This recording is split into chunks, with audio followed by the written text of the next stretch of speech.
C'est notre évêque qui a annoncé cette idée. En fait, nous vivons une expérience depuis plus d'un an, ce qu'on appelle la synodalité dans notre jargon.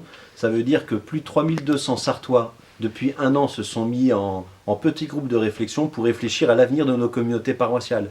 Et notre évêque s'est dit, dans le contexte de crise actuelle, où il manque de dialogue, d'écoute des uns et des autres, eh bien, appuyons-nous sur ces 490 équipes, plus sur ce savoir-faire qu'on pourrait dire qu'on a de l'écoute, pour permettre à nos concitoyens, dans notre département, de se retrouver, de partager ensemble sur leurs attentes et leurs espérances dans notre société.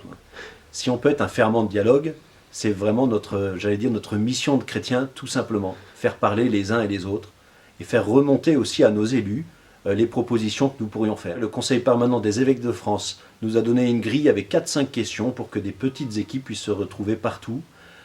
Et donc c'est ces éléments que nous allons envoyer à nos équipes synodales, mais aussi aux équipes Covadis, puis par le biais des paroisses, pour créer le maximum de petites équipes de réflexion là où on vit. C'est ça qui est important, sans que les Français disent « on ne nous entend pas », donc il faut aller au plus près, et l'Église a ce maillage de proximité qu'elle met au service de notre société.